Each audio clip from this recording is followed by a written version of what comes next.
نحمدہ و نصلی علی رسولہ کریم، اما بعد۔ یہاں پر جلوہ افروز علماء کرام، اساتذہ کرام اور میرے پیارے ساتھیوں، السلام علیکم ورحمۃ اللہ وبرکاتہ۔ میری تقریر کا عنوان ہے 1857 کی لڑائی۔ نہ میرا ہے نہ تیرا ہے، یہ ہندوستان سب کا ہے، نہیں سمجھی گئی یہ بات تو نقصان سب کا ہے۔ جو اس میں مل گئی ندیاں وہ دکھلائی نہیں دیتی وہاں ساگر بنانے میں، مگر احسان سب کا ہے۔ جب ہندوستان کی سرزمین پر انگریزوں کا ناپاک سایہ پڑا، پورے ملک میں فلنگیوں نے اپنا جال بچھایا۔ وہ اپنی ساترانہ اور عیارانہ چالوں سے برسر اقتدار ہوئے، ملک کے ہر خطے پر ان کا تسلط ہوا۔ انگریزوں نے باشندگان وطن کے گلے میں محکومی و غلامی کا پھندا ڈالنا شروع کر دیا۔ ملک کی معصوم اور پاک باز خواتین فلنگیوں کی عیاشی و عیش کوشی کا شکار ہونے لگی۔ ان کی عفت و عصمت کی چادریں انگریزوں کے ہاتھ پرستی کا نشانہ بن گئی۔ انہوں نے ہندوستانیوں کے خون کو اپنے پسینوں سے بھی کمتر خیال کرنا شروع کر دیا۔ تو اس وقت ہر ہندوستانی کے دل میں انگریزوں کی سفاکی و خونریزی سے رہائی اور توبہ غلامی سے نجات کا جذبہ پیدا ہوا۔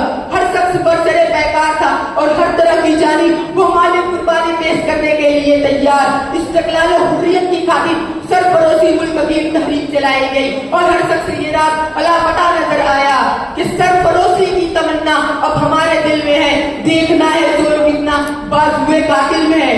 آپ بخوبی جانتے ہیں کہ 1857 کی جنگی آزادی دل کو دہلا دینے والی جنگ تھی۔ اس جنگ میں شیروں کی طرح دہاڑنے والے مجاہد آزادی جناب منگل پانڈے صاحب یو پی کے بلیا ضلع کے ندوا گاؤں کے رہنے والے تھے، جنہوں نے انگریزوں کے خلاف سب سے پہلی گولی چلائی تھی۔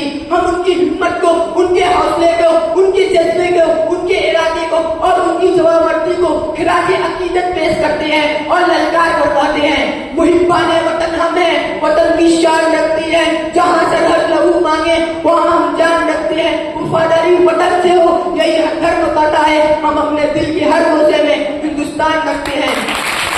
میرے عزیزوں، دہلی کے چاندنی چوک سے لے کر پشاور تک درختوں پر علماء کرام کی گردنیں اور جسم لٹکے ہوئے ملتے تھے۔ روزانہ 80 علماء پھانسی پر لٹکائے جاتے تھے۔ میں دہلی کے ایک خیمے میں بیٹھا تھا، مجھے گوشت جلنے کی بو آئی۔ میں نے خیمے کے پیچھے جا کر دیکھا تو کیا دیکھا ہوں، آنکھ کے انگاروں پر 40 علماء کو ننگا کر کے ڈالا جا رہا ہے۔ پھر 40 لائے گئے، انہیں ننگا کیا گیا۔ ایک انگریز نے ان سے کہا، اگر تم انقلاب 1857 میں شرکت سے انکار کر دو تو تمہیں چھوڑ دیا جائے گا۔ ٹامسن کہتا ہے، خدا کی قسم سارے علماء چل کر مر گئے مگر کسی نے بھی انگریز کے سامنے گردن نہیں جھکائی۔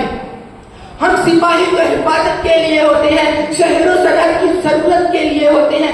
اے وطن تجھ پہ لٹا دیں گے دلوں جاں اپنی کہ ہم تو پیدا ہی شہادت کے لیے ہوتے ہیں۔ اس وقت انگریز نے حسن بندی سے کہا، میں نے سنا ہے آپ نے فتویٰ دیا ہے انگریز کی فوج میں بھرتی ہونا حرام ہے۔ حسن بندی نے کہا، دیا کیا ہوتا ہے، اب بھی کہہ رہا ہوں انگریز کی فوج میں بھرتی ہونا حرام ہے۔ جج نے کہا، آپ کو پتا ہے اس کی کیا سزا ہے؟ حسن بندی نے اپنی گٹری کھولی، سفید کپڑا نکالا،